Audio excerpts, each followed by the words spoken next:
civil. Por lo tanto, es de todos los mexicanos, o sea, es de nosotros. Así es. No es ni de otro país, ni es una empresa privada, inclusive tiene unos estatutos y está destinada solo para incentivar y generar perros de manera adecuada, ¿sí? Entonces, está específica su función para hacer eso, llevar el registro, y hacer todas las buenas políticas, que no nada más, otra cosa que me parece muy importante, no nada más se basa en prácticas nacionales, sino también internacionales, a través de organismos que la reconocen y que además la han hasta premiado por cosas que han hecho en nuestro país. Entonces, pretender hacer una ley sin tomar en cuenta a una institución que tiene más de 70 años funcionando probadamente, con reconocimientos internacionales, de manera adecuada, y pretender como que no existe, e inventar el hilo negro, se me hace que están haciendo cosas no adecuadas, como muchas cosas que plasmaron en esa ley. Entiendo que los diputados no tienen el conocimiento, ni tienen por qué tenerlo, porque no son profesionales ni de la crianza de perros, ni son veterinarios, nada, ¿no? Pero entonces, ¿por qué esa pretensión de que todos lo saben y de nada más acercarse a 5 gentes, que esas 5 gentes representan todo el trabajo que se ha hecho en nuestro país a lo largo de tantos años? Creo que no. Creo que esas son las cosas por las que finalmente la ley la detuvieron y la regresaron para que sea revisada de una manera adecuada. Pero bueno, si te pones a leer un poco, resulta, como siempre, que los diputados, al menos 2 de ellos, de los promotores, son plurinominares, ¿no? O sea, ni siquiera votamos por ellos para que llegaran. Pero bueno, algún día desaparecerán. Mira, volviendo al CPC, que yo creo que es lo que les llamó mucho la atención. CPC quiere decir certificado para competencia, ¿sí? Esto se originó porque efectivamente la Federación Canófila, su principal función es procurar criar perros de raza pura, pero llegó un momento en donde hay perros criollos excelentes para trabajar obediencia, rescate, rastreo, muchas cosas, ¿no? Y entonces estos perros no podían entrar a competir a nivel internacional porque no tenían registro, ¿no? FCM, la Federación Canófila, pertenece a un órgano internacional que es FCI. Entonces, en las competencias mundiales y demás, llegaron perros criollos con un excelente trabajo en obediencia, en agilidad, en rastreo, etcétera, etcétera, y entonces por eso Federación crea este tipo de registro, ¿no? Este es el famoso CCP, certificado para competencia, ¿sí? Que yo creo que desgraciadamente no le han dado la utilidad necesaria. Se pueden registrar absolutamente todos los perros que uno quiera registrarlo, criollos, medio de raza y de raza pura, que eso es algo que se debe de explotar, ¿no? Sí. ¿Alguna? Sí, la nueva ley entonces implicaría el duplicar lo que ya existe y burocratizarlo. Así es correcto. Bueno, y además te van a multar, ¿no? Por no hacerlo. Otra vez, muchas de las reglas que nos impone la Federación, o sea, no son prohibiciones, sino son invitaciones a hacerlo de manera responsable y de manera adecuada. Y yo creo que la misma gente se va determinando en la vida y saben a quién acercarse, ¿no? No necesariamente por una prohibición. No sé, verdaderamente yo todavía tengo mis dudas. Entiendo y estoy además a favor de la esterilización bajo ciertos parámetros adecuados de animales que no tienen las condiciones para reproducirse, pero no se puede hacer a todos a los 4 meses, porque otra vez, y me refiero a inventar el hilo negro, está probado en otros países que han iniciado campañas de este tipo, que lo único que ha provocado eso es aumentar la población en los albergues de animales, porque el abandono aumenta, y hay una razón muy clara de por qué, porque no permiten que el perro cumpla su madurez sexual. Al no cumplir su madurez sexual y etológica, sino esterilizarlo antes, se quedan con ese carácter. Entonces, no es natural que yo compre un perro que normalmente es cachorro 6 meses, que es su peor etapa, es cuando muerde todo, es cuando echa relajo todo el tiempo, luego es un perro joven que empieza a madurar y finalmente a los 2 años o 3 años es un perro que madura y disfruto muchos años, pero entonces ahora voy a tener un cachorro de 6 años, 8 años o 10 años. ¿Quién lo aguanta? Nadie, lo abandonan y entonces se van a llenar los refugios. Entonces, de veras, eso es lo que quieren los que quieren proteger a los animales. O sea, otra vez, no es algo porque yo lo diga, por favor, hay estudios muy serios. En Estados Unidos ya es una conclusión así, pero tácita. La esterilización temprana, antes de los 6 meses, produce un incremento en el abandono de los animales y se llenan los albergues de perros. Ahora, una vez más, es bien importante determinar las razas, ¿no? Otra vez. Yo creo que sí es mejor, por ejemplo, un perro de raza pequeña, sí se puede esterilizar a los 4 meses de edad, porque tener un chihuahua con mentalidad de cachorro es mejor que tener un chihuahua con mentalidad de adulto. ¿Por qué? Porque, una vez más, la gente no lo entiende. Los chihuahuas son territoriales, son ladradores, muerden, nomás que son cositas de este tamaño. Si nos quedamos con cachorros así chiquitines, es una maravilla. Yorkies, pequineses, malteses, todos esos tipos de perros que no son de raza pura, llamémosla así, que es lo que pulula en los mercados de nuestro país, bueno, de nuestra ciudad. Eso sí, a lo mejor sí podrían entrar dentro de los 4 meses, pero perros mayores, o sea, de medianos hacia grandes, no pueden entrar dentro de este parámetro. Un gran danés o un pastor alemán madura, estamos hablando que casi al año de edad. Imagínense un perro de 45 o 50 kilos creyendo que es un bebé de 4 meses. La gente se harta, no dejan de ladrar, corren por todas partes, son inquietos, correteando. ¿Por qué? Porque acá arriba son de 4 meses, ¿no? Además de que está comprobadísimo que como no pudieron desarrollar hormonas, te dicen que no van a tener problemas de cáncer en las zonas, en las mamas o en la próstata, pero no te dicen que sí puedes generar cáncer en huesos, en hígado, en páncreas, porque todos estos órganos necesitan de las hormonas para poder desarrollarse al 100%. Entonces, controlamos cáncer en una parte, pero podemos botarlo en otras partes. Y estoy hablando de perros de raza mediana, grande y extra grande. Con los chiquitines estoy de acuerdo, pero con los de raza de mediana hacia arriba, no. Sí hay que dejarlos que maduren. A lo mejor valdría la pena en perros de raza mediana empezar a esterilizar a los 7 meses, 8 meses. Andrés, perdón que los interrumpa, pero en esto de la esterilización yo tengo una preocupación muy grande porque tengo perros adultos muy viejos. No pienso reproducirlos para nada, pero me obligan a esterilizarlos cuando para ellos se pueden peligro. Morir en la operación. Es correcto. No entiendo por qué entonces obligan a o los muy pequeños o los muy viejos a este proceso. Mira, yo te voy a contestar rapidísimo.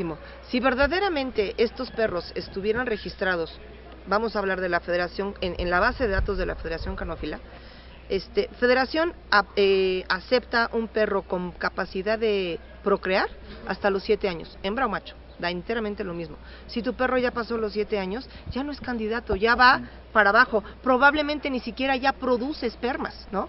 Por un lado. Por otro lado, si ya pasó todavía más edad, estamos hablando de 10 años, no tiene caso que lo esterilices porque efectivamente estás poniendo al perro en un riesgo y una vez más están tratando de sacar el hilo negro de algo que ya existe sin apoyarse de los expertos, ¿no? Es como... Vaya, y que no necesariamente te lo prohíben, pero te lo cuestionan y te revisan. Así es. Entonces, no está prohibido reproducir perros de más de 7 años, ni tampoco está prohibido reproducir perros más jóvenes de 1 año. Así es. Pero sí está altamente cuestionado. Y van y te visitan y te supervisan y te tratan de apoyar para entender si vale la pena o no vale la pena hacerlo. Pero creo que eso es mucho más de primer mundo a que te obliguen o te impongan algo que no tiene razón, porque además, otra vez, hay estudios muy serios en otros países que demuestran que la esterilización temprana en animales grandes produce carencias físicas, como decía mi esposa, en huesos y en otros órganos.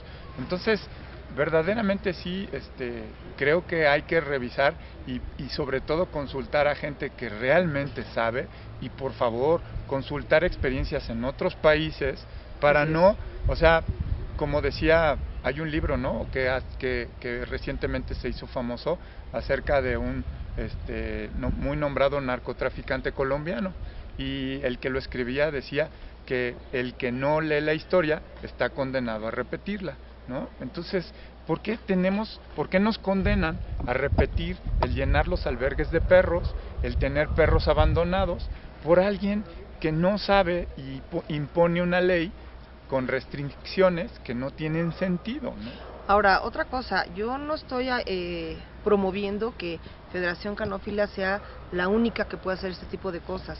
Yo creo que se pueden, o sea, a lo mejor que Federación sea, porque ya es el órgano existente, pero debería de haber centros que certifiquen, ¿no? Veterinarios que puedan certificar ciertas cosas.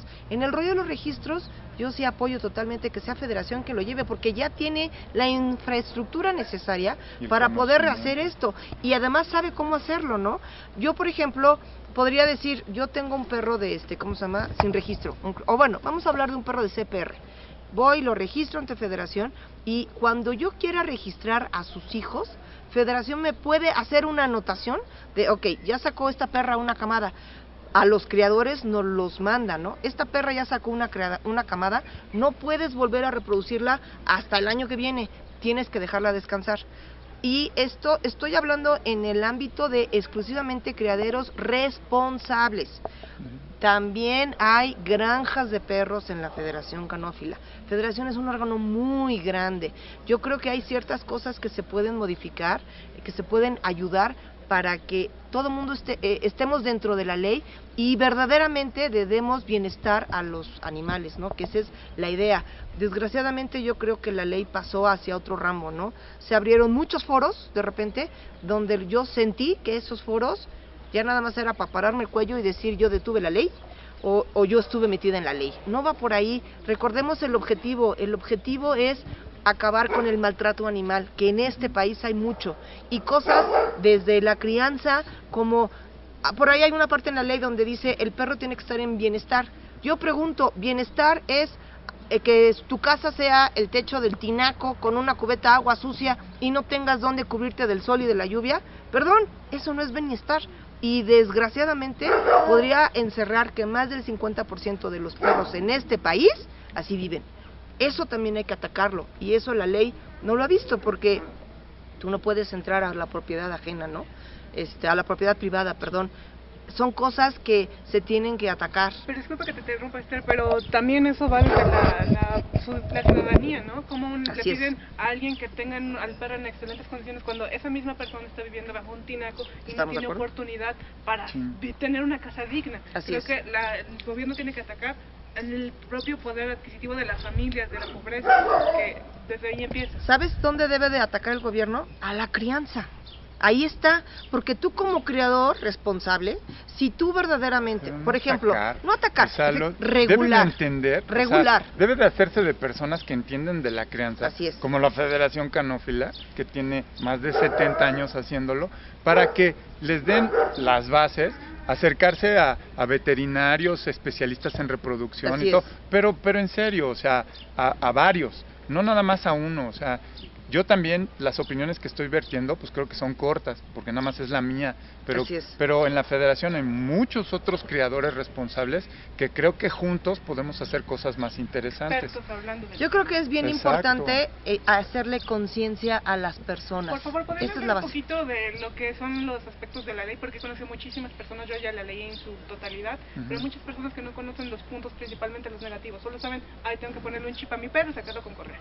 ¿Pueden hablarnos un poquito sobre todos los aspectos más importantes y los que son preocupantes sobre la ley? Sí, claro. Mira, lo que hemos entendido es que es una iniciativa de ley que sacaron para reformar una ley ya existente acerca del cuidado de los animales y la protección hacia ellos, lo cual está muy bien. El tema es que quisieron regular 3 temas, le llamaban a la crianza, a la venta y a la tenencia. Pues de entrada ya no regularon todo, ¿no? ¿Por qué nada más regular a esos y a otros no regularlos? O sea, por ejemplo, ¿qué pasa con todas las protectoras de animales? ¿Están fuera de la ley o ellos, porque se llaman protectoras, realmente cubren su función?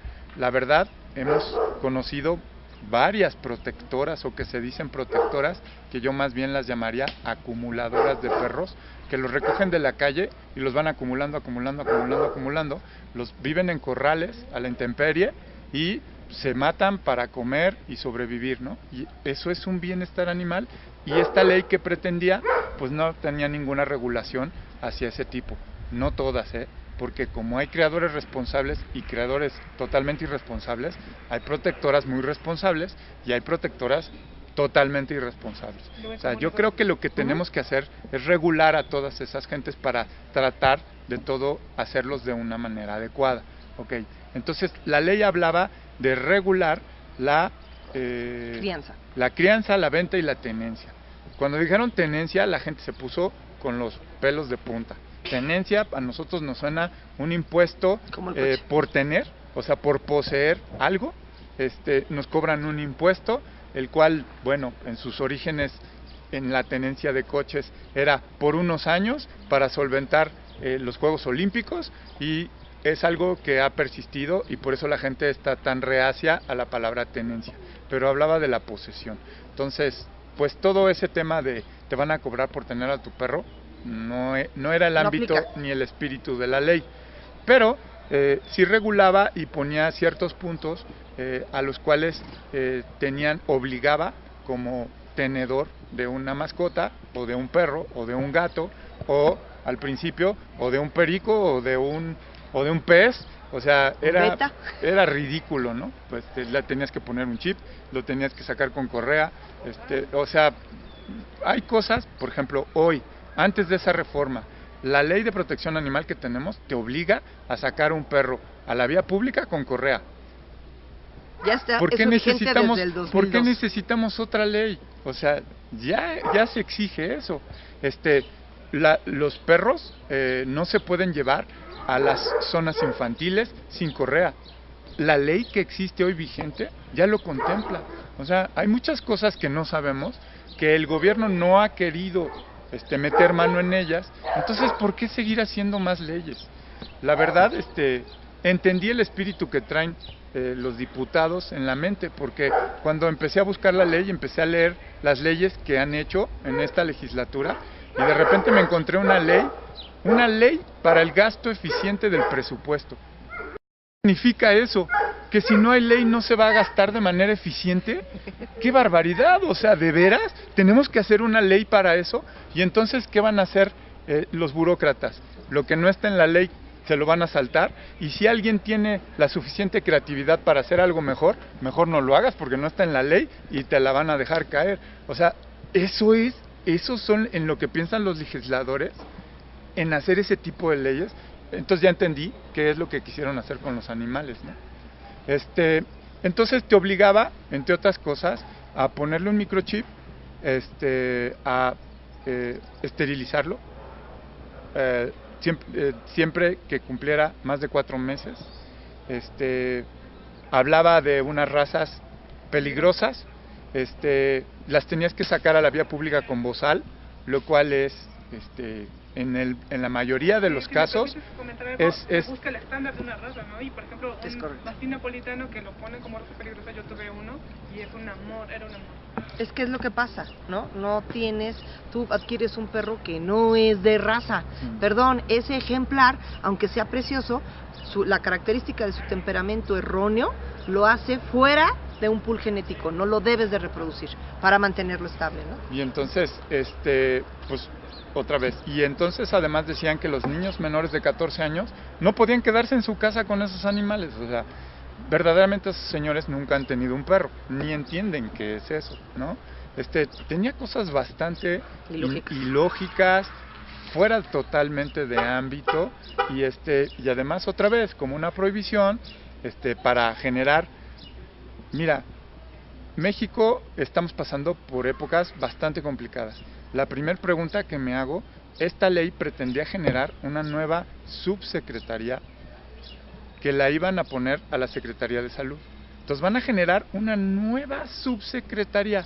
¿Sabes cuánto nos va a costar eso a los mexicanos? ¿Sí? Desde el sueldo del subsecretario, yo les decía, y perdónenme, un poquito en chunga, pero el subsecretario de Protección Animal va a decir que su vida está en riesgo. Entonces hay que comprarle camioneta blindada, ponerles guaruras, ¿no? Y todas sus secretarias, jefaturas, ¿saben lo que va a costar eso? Una secretaría, cuando hay organismos que ya existen y brigadas animales en las policías, y entonces vas a generar una nueva policía que va a ir, no trae correa, múltenlo, quítenle el perro.